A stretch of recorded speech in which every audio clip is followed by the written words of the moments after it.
Hello students, today we are doing the sessions number 2 of your equilibrium, where we will be starting with applications of Kc. Okay, equilibrium constants applications. Predicting the extent of reaction. See, numerical value of Kc indicates कि कहाँ तक reaction पहुंचे, ठीक है? Directly proportional to concentration of products, inversely proportional to concentration of reactants. So it predicts to what extent the reaction has reached. Okay, but how the reaction has reached you won't know. And how value of high value of K मतलब कि higher concentration of products, which means that the reaction has proceeded very further because products are a lot more in quantity. Now second one is, following generalizations can be made. If Kc is greater than 10 cube, products predominate over reactants, hence the reaction proceeds nearly to completion. Okay, if Kc is more than 10 cube, then products are more. Okay, but if Kc is less than 10 raised to the power minus 3, look at how big this difference is. You know, कहीं पे 10 cube था तो अब 10 raised to the power minus 3 पे आ गए हैं. तो basically ये difference है कि if Kc is more than 10 cube, products have been made, lots of products have been made, and reaction has proceeded very further, and products are dominating the reaction. But if Kc is less than 10 raised to minus 3, reactants predominate over products, hence the reaction proceeds rarely. ठीक है, बहुत धीरे से चल रही है वो reaction. If Kc is in the range of 10 raised to the power minus 3 to 10 cube, appreciable concentration of both reactants and products are present. ठीक है, दोनों के दोनों present है. अब यहाँ पे देखो ये एक एरो बना रखा है which will help you to understand. ये रिएक्टेंट्स है, ये प्रोडक्ट्स हैं, ठीक है. ये केसी जो है अगर 10 क्यूब की तरफ है, 10 क्यूब्स अगर ये इस तरफ आ रहा है केसी की तरफ से, तो ये रिएक्टेंट्स बन रहे हैं. 10 रेज़ टू माइनस 3 से 10 रेज़ टू क्यूब की तरफ जा रहा है तो प्रोडक्ट्स बन रहे हैं, ठीक है. तो if KC is less than 10 raise to the power minus 3, which means Kc is somewhere here, then it's very close to the reactants you can see. But if Kc is somewhere here, more than 10 raised to the power 3, then it is very close to the products. Easy, okay? So 10 raised to the minus 3, reaction tries to reach equilibrium. Kc कम है, products कम है, hence reaction rarely changes to products, hence reaction doesn't proceed. ठीक है, reaction rarely changes to products if it's less than 10 to minus 3, it's somewhere over here. इसका कोई फर्क नहीं पड़ता. reaction हम ऐसे ही पढ़े हैं, reactants ही पढ़े हैं, reaction चल भी रहा है, you don't know. ठीक है, so change to products, hence reaction doesn't proceed. Now A plus B is your reactants and C plus D is your products. So 10 raised to the power 3 reaction tries to reach equilibrium. Okay, जो 10 raise to power 3 reaction है वो क्या चाहेगी? Equilibrium. देखो ऐसा नहीं कि ज्यादा प्रोडक्ट्स बन रहे तो इक्विलिब्रियम की तरफ पहुंच रहे, नथिंग लाइक दैट. या कम प्रोडक्ट्स बन रहे तो इक्विलिब्रियम से दूर जा रहे, नथिंग लाइक दैट. जो केसी है वो कहीं बीच में है, ठीक है. और केसी तक पहुंचने के लिए जो ये 10 क्यूब से ज्यादा वाला है वो क्या ट्राई करेगा? वो पीछे जाए, वो रिएक्टेंट्स की तरफ जाए, उसके रिएक्टेंट ज्यादा प्रोड्यूस हो, बिकॉज उसमें कहीं ज्यादा बहुत ज्यादा प्रोडक्ट्स हैं. That's why products are dominating and that they don't want to happen. They want more reactants. Okay, so 10 cube reaction tries to reach equilibrium. KC ज्यादा है, प्रोडक्ट्स ज्यादा हैं, हेंस रिएक्टेंट्स जो हैं change into products a lot. ठीक है, अगर केसी ज्यादा है तो प्रोडक्ट ज्यादा है, hence reactants change into products a lot and reaction almost proceeds to completion. Reaction complete हो रही है, they don't want it to complete, they want it to be in equilibrium. तो इस तरफ ये इस तरफ पहुंचेगी. अगर वो 10 क्यूब से ज्यादा है तो वो केसी की वैल्यू अगर ज्यादा है तो वो इस तरफ पहुंचेगी, और अगर वो कम है तो वो इस तरफ पहुंचेगी. ठीक है, easy, understandable. Now predicting the direction of the reaction. ठीक है, direction of the reaction if you want to predict, for this purpose first we calculate reactant quotient Q. ठीक है, पहले ये calculate करना है. QC is same as equilibrium constant Kc except that the concentration. See, if you want to know the direction of reaction you need another constant. ठीक है, इसको बोलते हैं reactant quotient, जिसे Q बोलते हैं. ठीक है, QC is same as equilibrium constant Kc except that QC is same as equilibrium constant Kc except that the concentration in QC are not necessarily equilibrium values. ठीक है, QP is same as partial pressure except that pressure in QP aren't necessarily equilibrium values. एक और है Q. ठीक है, इससे हम वो पता चल सकता है कि which is the direction of reaction. Now as you know, if its Kc is more than 10 cube, then reaction will proceed towards the reactants. If Kc is less than 10 cube, 10 raised to minus 3, then reaction will proceed towards the products to reach equilibrium. Okay, so now you see here, if QC is greater than Kc, reaction is in the direction of reactants. Okay, if QC is greater than KC, then reaction is in the direction of reactants. ठीक है, reactants बहुत ज़्यादा हैं, इसलिए KC की value इतनी कम है कि वो QC से भी कम हो गई.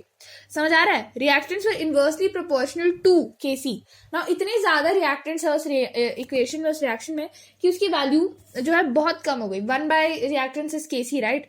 So इतने ज़्यादा concentration of reactants है कि KC की वैल्यू बहुत कम हो गई. Hence QC is greater than KC. Otherwise KC is greater than QC. Here what's happening is reaction is in the direction of products. क्या है कि इतने कम रिएक्शन है, इतने ज्यादा प्रोडक्ट्स है कि केसी की वैल्यू इतनी ज्यादा है कि वो क्यूसी से भी ज्यादा हुए.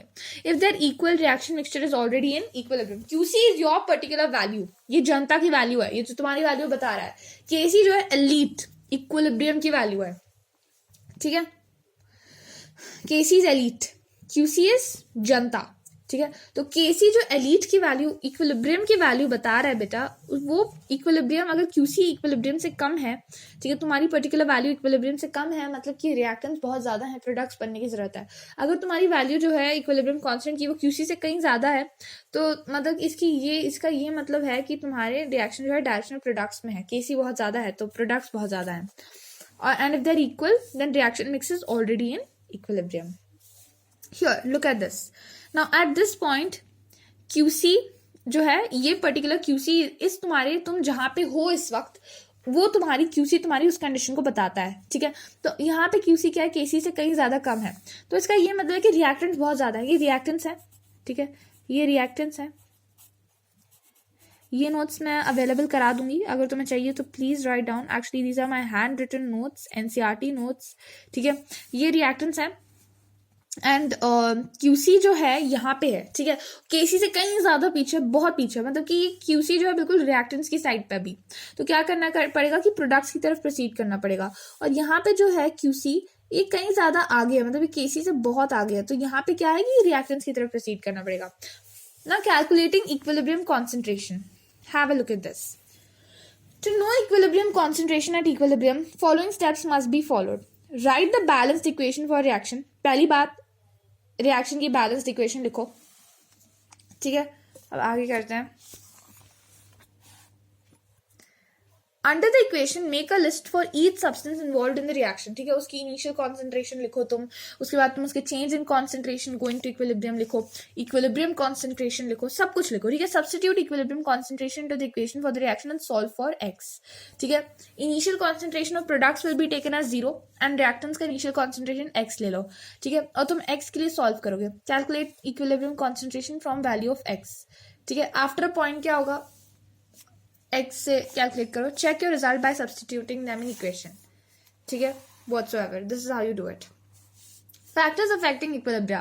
First is your Lee-Shadley's principle, students. A very interesting principle. It states that a change in any of the factors that determine the equilibrium conditions of a system will cause the system to change in such a manner so as to counteract the effect of the change. In other words, counteract. ठीक है, वो अगर तुमने कुछ भी change किया, ठीक है, एक सिस्टम है जो कि इक्विलिब्रियम कंडीशंस डिटरमाइन करते हैं, जैसे प्रेशर, वॉल्यूम वगैरह, तो तुमने सिस्टम में जरा सा भी चेंज तुम लाओगे ना, तो सिस्टम खुद ऐसा कुछ करेगा जिससे वो चेंज रिवर्स हो जाए, वापस नॉर्मल में चला जाए. So a manner so as to, in other words, if a disturbance is introduced in an equilibrium mixture, it will behave so as to undo the disturbance and re-establish equilibrium.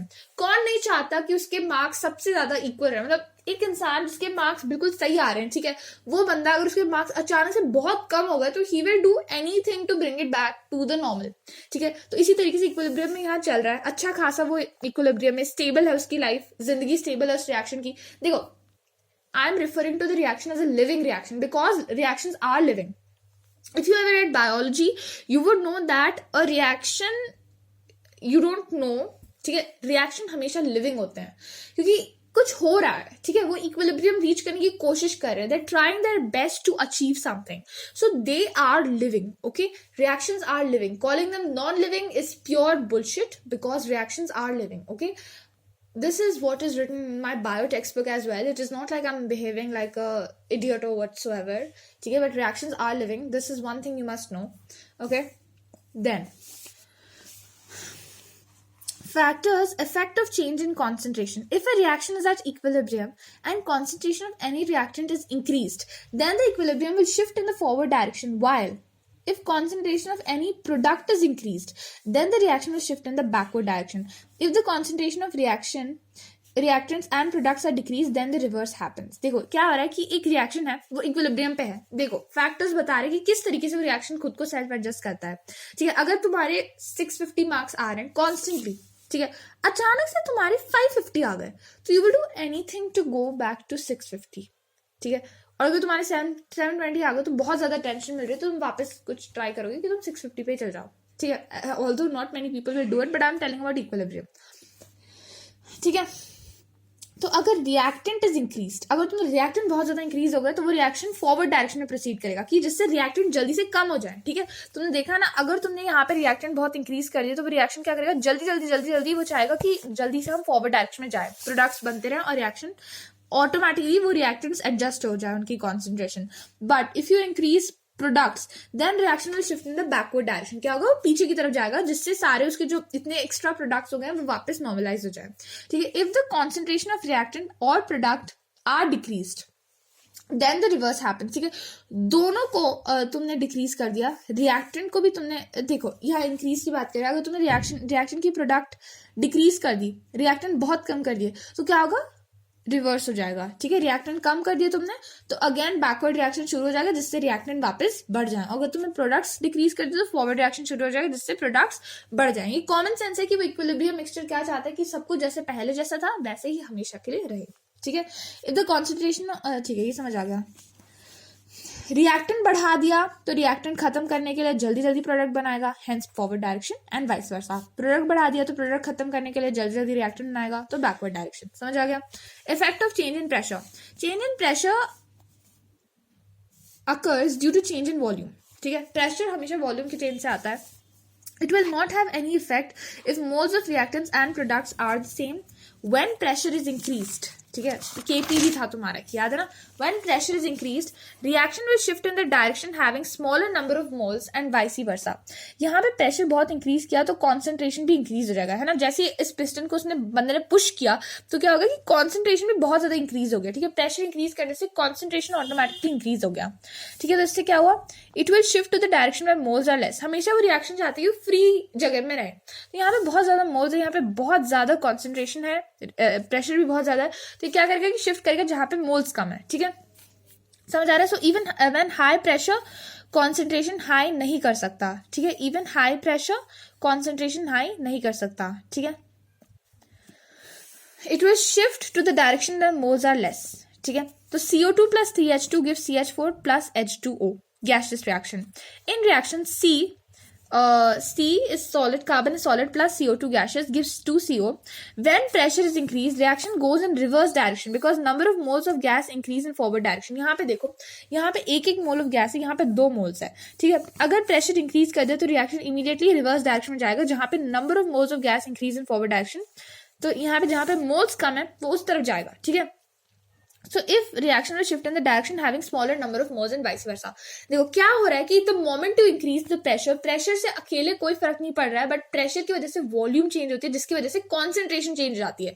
तो जब तुमने pressure को बहुत increase कर दिया तो एक तरीके से वॉल्यूम कम हो गई, इसलिए क्या होगा कि पार्टिकल्स बहुत नियर बाय आ गए, right. So concentration has also suddenly increased a lot and this is not okay for the reaction doesn't like such a congested area. तो वो क्या करेगा कि जहां पे भी कम मोल्स है वो शिफ्ट हो जाएगा. तो यहाँ पे अगर यहाँ पे क्या हो गया कि इफ यू इंक्रीज, जैसे C plus CO2, अगर ये रिएक्शन हुआ, यहाँ पे अचानक से किसी ने बहुत ज्यादा प्रेशर लगा दिया, तो ये रिएक्शन किस डायरेक्शन में होगा पता है.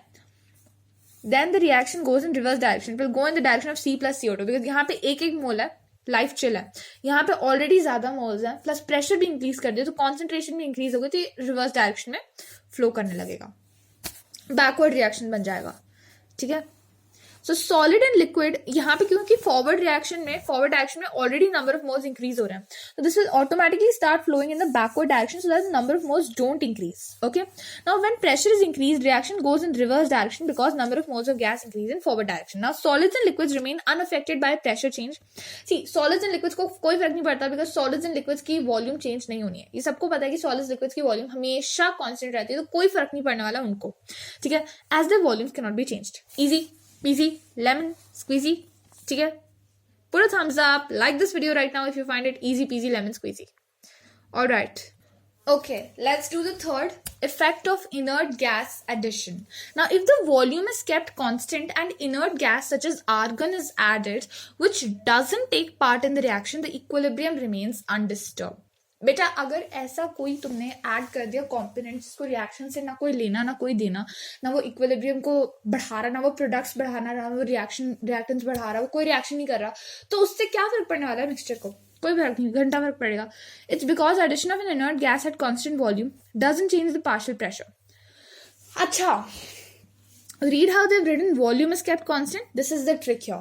ठीक है, कांस्टेंट वॉल्यूम पे प्रेशर तो चेंज हो नहीं सकता, molar concentration of substance involved in the reaction change हो नहीं सकती है ना. वरना क्या होगा कि अगर तुमने वैसे कोई फर्क नहीं पड़ने वाला है, ठीक है, वो बहुत अच्छा है. जैसे तुम्हारा घर है, ठीक है, एक कमरा है, उसमें 2 लोग रहते हैं. एक बहुत अच्छी बंदी आ जाए जो किसी से ना बात करती, ना किसी से कोई बातचीत करती, ना वो किसी से लड़ाई करती, बिल्कुल न्यूट्रल बंदी है. ऐसी बंदी के साथ सब रूम शेयर करना चाहते हैं. ठीक है, ये बहुत अच्छी है because she doesn't disturb you, right? She doesn't bother you.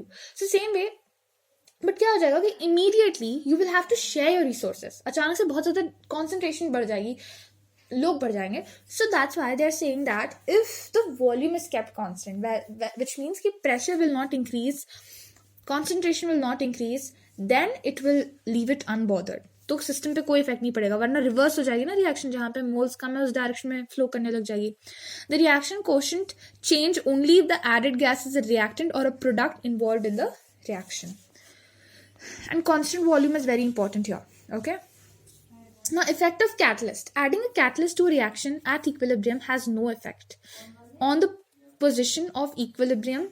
However, ठीक है, एक तो तुमने कैटलिस्ट को डाला जो कि रिएक्शन को स्पीड अप करता है, तो इससे कोई फर्क नहीं पड़ने वाला बिकॉज ऑलरेडी ये रिएक्शन बहुत स्मूथली चल रहा है, लाइफ सही चल रही है. देखो सीरियल्स में दिखाते हैं ना कि जैसे मैं देख रही थी, बड़े अच्छे लगते हैं. ठीक है, उसमें क्या है कि एक ईविल सी लेडी है जो कि उनकी रिलेशन को तोड़ना चाहती है. She is trying her best to everything she can. She is catalysing, वो फास्ट करना चाहती है उनके रिएक्शन ब्रेकिंग का प्रोसेस. वो चाहती है कि उनका, बड़े अच्छे लगते हैं. ठीक है, वेदिका चाहती है कि उनका टूट जाए, तो she is a catalyst there. ठीक है, she is trying to speed up the reaction breaking process, but they are so strongly bonded और उनको इतना घंटा फर्क नहीं पड़ रहा है, इसलिए उनके रिएक्शन में कोई फर्क नहीं आ रहा है, उनके रिलेशनशिप पे कोई फर्क नहीं आ रहा है. तो ये यहीं पे भी यही चल रहा है. ठीक है, however it allows equilibrium to be reached more quickly or established at low temperature, which makes reaction more profitable. ठीक है, कैटलिस्ट को ऐड करने से वैसे कोई बुरा इफेक्ट नहीं आता है, वो इक्विलिब्रियम को और जल्दी पहुंचाता है और जल्दी जो इक्विलिब्रियम इस्टेब्लिश कर लेता है, लो टेम्परेचर पे कर लेता है, तो रिएक्शन बहुत प्रॉफिटेबल बन जाता है. ये बिजनेस की बात पे आ गई, इकोनॉमिक्स की बात पे आ गई कि रिएक्शन बहुत प्रॉफिटेबल बन जाता है क्योंकि जल्दी जल्दी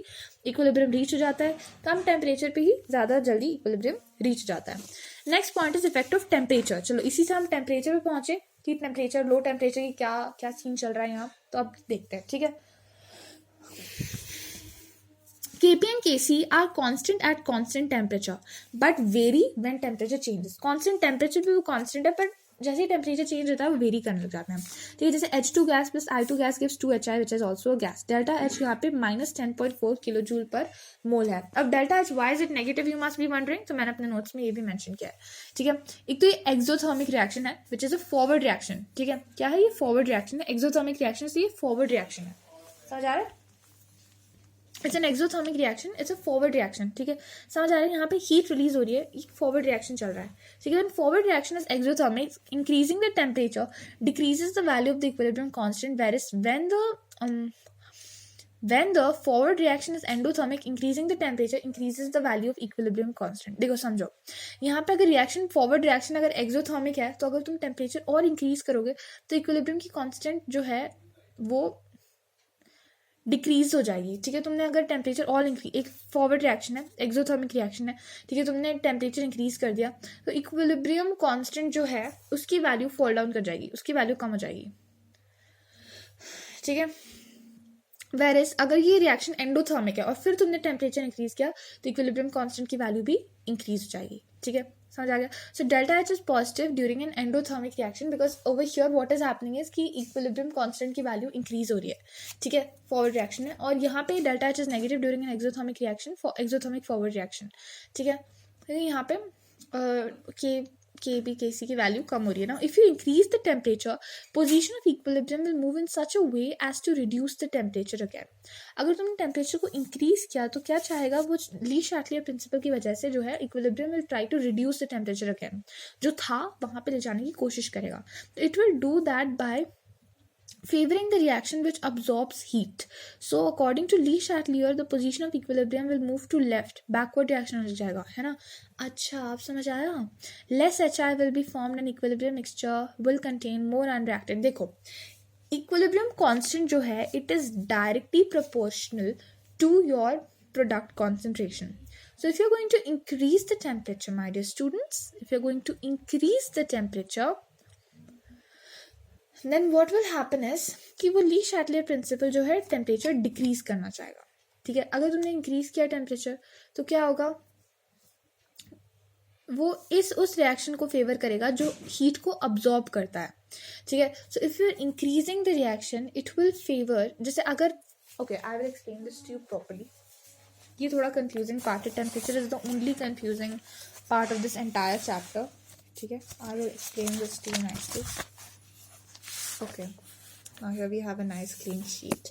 I'll explain to you. देखो क्या होता है कि according to Lee Chatelier's principle, my dear students, क्या बोल रहा है ली शैटलियर कि अगर टेम्परेचर इंक्रीज हुआ है,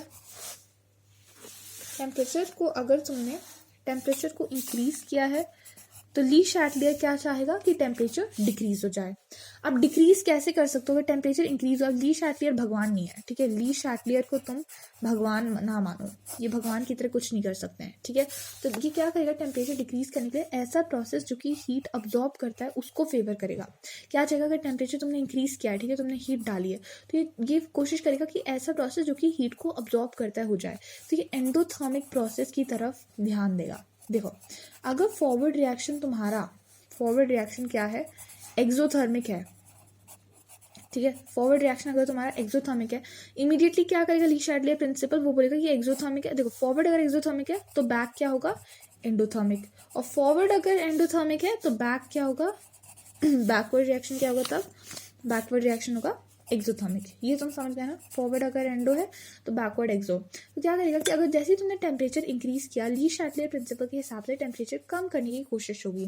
तो अगर तुम फॉरवर्ड जा रहे हो, if you are moving forward, okay, if you are moving forward like this, ठीक है, और तुमने टेम्परेचर भी इंक्रीज कर दिया, तो ली शैटलियर देखा कि ये अगर एक्सोथर्मिक रिएक्शन है और तुम फॉरवर्ड मूव करो तो ली शैटलियर को गुस्सा आएगा, वो इमीडिएटली इसको रिवर्स कर देगा कि एंडोथर्मिक हो जाए, हीट अब्जॉर्बिंग वाला प्रोसेस हो जाए. तो ये इसको रिवर्स कर देगा. ठीक है, बट अगर सामने वाला प्रोसेस ही एंडोथर्मिक है तो ली शैटलियर खुश हो जाएगा कि ये सही चल रहा है. ठीक है, तुम सही डायरेक्शन में जा रहे हो, तुम्हें हीट अब्जॉर्ब करने देखो. जैसे ही टेम्परेचर इंक्रीज हुआ तो ली शैटलियर प्रिंसिपल के अकॉर्डिंग क्या चाहेगा वो कि टेम्परेचर डिक्रीज हो. डिक्रीज तब होगा जब कोई एंडोथर्मिक प्रोसेस चल रहा होगा. अगर फॉरवर्ड रिएक्शन तुम्हारा एंडोथर्मिक है तो ली शैटलियर खुश होकर उसको फॉरवर्ड जाने देगा. बट अगर तुम्हारा फॉरवर्ड रिएक्शन एक्सोथर्मिक है तो ली शैटलियर